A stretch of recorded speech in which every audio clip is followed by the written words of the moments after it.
Shalom, selamat pagi saudara-saudara yang dikasihi oleh Tuhan Yesus Kristus. Hari ini Kamis 28 April 2022. Kembali Tuhan membangunkan kita dan memberikan kepada kita kesempatan untuk menerima firman Tuhan lewat renungan yang berjudul Ketika Engkau Harus Melepaskan. Bacaan firman Tuhan diambil dari kitab Kejadian pasal 22 ayat 1-12. Yang akan kita baca sekarang adalah Ibrani pasal 11 ayat 17. Demikian bunyinya.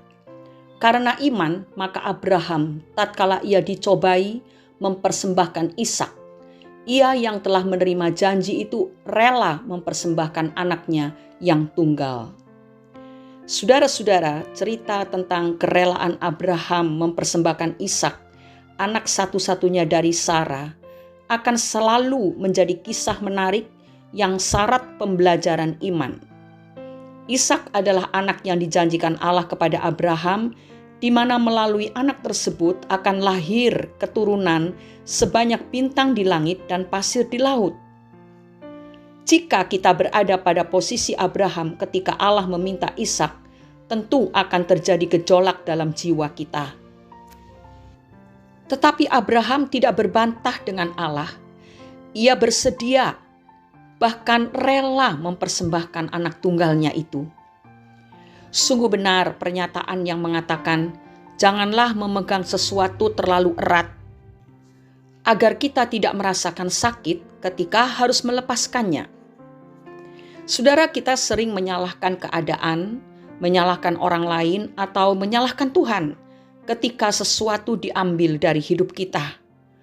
Padahal masalah sesungguhnya terletak pada diri kita sendiri. Kita menganggap pemberian Tuhan lebih berarti dan lebih menarik hati kita daripada Sang Pemberi itu sendiri.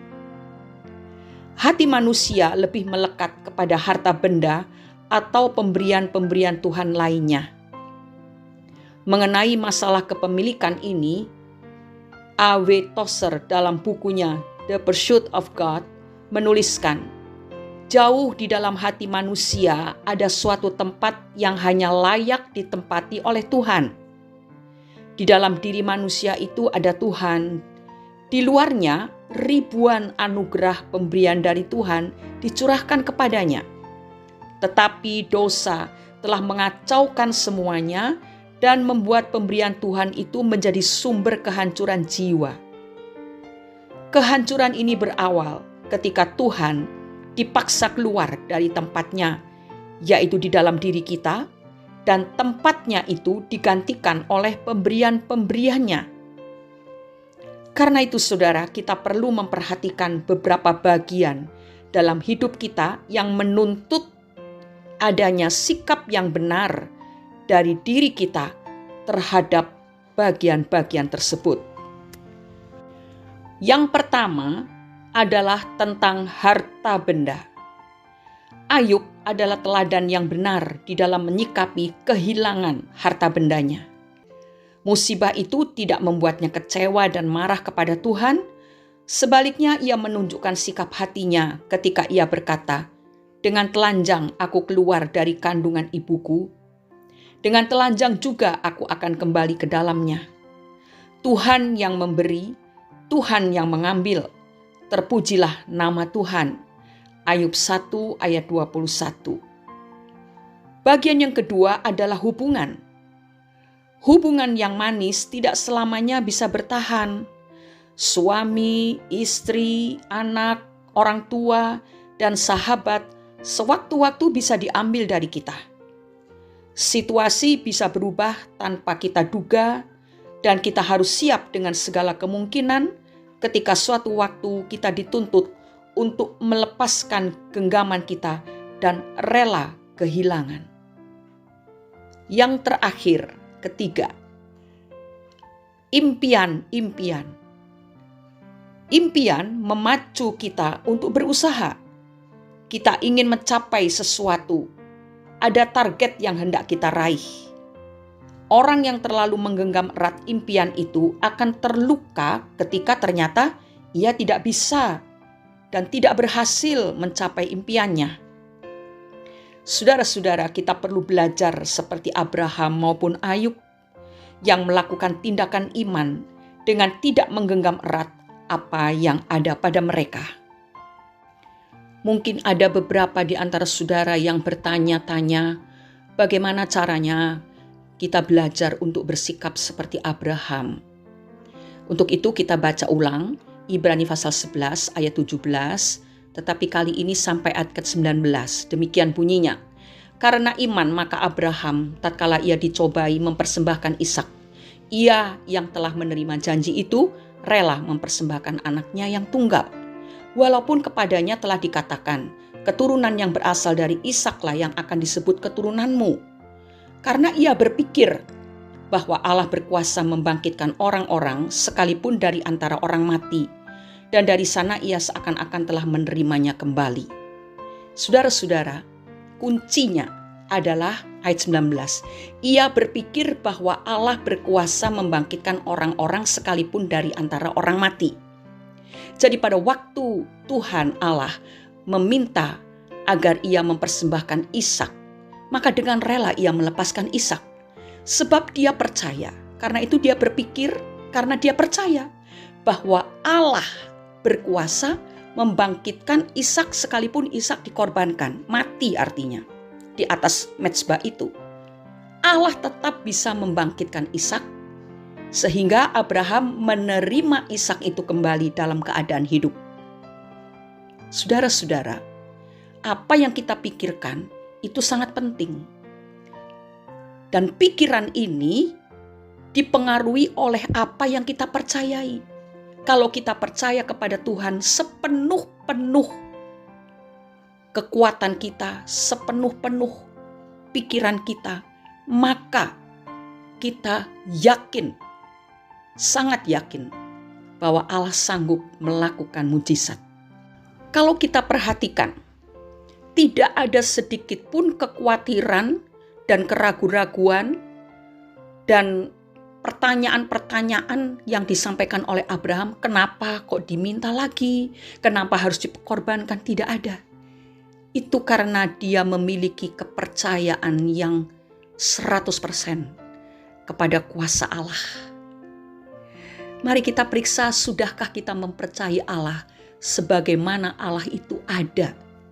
Bukan percaya menurut pemikiran kita, menurut perhitungan kita. Sebagai manusia, kita harus melatih iman kita supaya iman itu benar-benar memiliki kekuatan karena kita sangat mempercayai kuasa Tuhan. Selanjutnya mengenai Ayub. Dalam Ayub 1 ayat 21 yang sudah kita baca tadi, dengan telanjang aku keluar dari kandungan ibuku, dengan telanjang juga aku akan kembali ke dalamnya. Tuhan yang memberi, Tuhan yang mengambil, terpujilah nama Tuhan. Saudara-saudara, lewat ayat ini kalau kita renungkan, maka Ayub rela kehilangan semua harta bendanya, bahkan anaknya sekalipun. Karena apa? Karena dia tahu kedaulatan Allah atas dirinya. Sebab segala sesuatu yang dia miliki itu Tuhanlah yang memberi. Jadi kalau Tuhan sekarang mengambil kembali, itu tidak masalah. Karena memang Tuhan yang berdaulat atas hidupnya dan atas apa yang dia miliki. Karena semua itu adalah pemberian Tuhan. Mari kita belajar dari dua tokoh Alkitab ini. Supaya kita hanya mempercayai Tuhan dengan kepercayaan yang penuh. Dan kita menghargai kedaulatan Allah atas hidup kita. Sehingga kita tidak perlu khawatir. Kalau Tuhan berdaulat atas hidup kita, maka Tuhanlah yang akan mencukupkan, yang akan memberikan apa yang kita butuhkan. Dan mengatur setiap langkah hidup kita sampai kepada masa depan kita, bahkan sampai kepada kehidupan yang kekal. Mari kita berdoa. Kami bersyukur Bapa di surga untuk pagi ini, kesempatan yang Engkau berikan bagi kami, sehingga kami dapat merenungkan sebagian firman Tuhan yang penting untuk hidup kami sekarang, esok, dan selanjutnya. Bapa, kami mohon Engkau menjamah hati kami supaya kami tidak lagi memiliki hati yang melekat pada apa yang ada di dunia ini. Kami mau hanya melekat kepada Tuhan. Kami mau mengasihi Tuhan lebih daripada hari-hari yang lalu. Lewat renungan hari ini, biarlah Roh Kudus menolong kami untuk kami bisa mewujudkan apa yang kami rindukan. Terima kasih Bapa. Bekerjalah dalam hati kami, supaya kami hanya melekat kepada Tuhan. Dan kami akan melihat betapa luar biasanya perbuatan ajaib yang Engkau berikan, Engkau kerjakan dalam hidup kami. Di dalam nama Tuhan Yesus Kristus kami sudah berdoa dan mengucap syukur. Amin. Ketika kita rela melepaskan sesuatu, berarti kita menghargai kedaulatan Tuhan dan mempercayainya untuk melakukan tindakan yang benar. Selamat beraktivitas, saudara. Ingat, kita adalah milik Tuhan dan Tuhan berdaulat atas kita. Itu sebabnya tetap percaya bahwa Tuhan tidak pernah membiarkan kita sendiri. Dia mengasihi kita, Dia menyertai dan memberkati kita semua. Amin.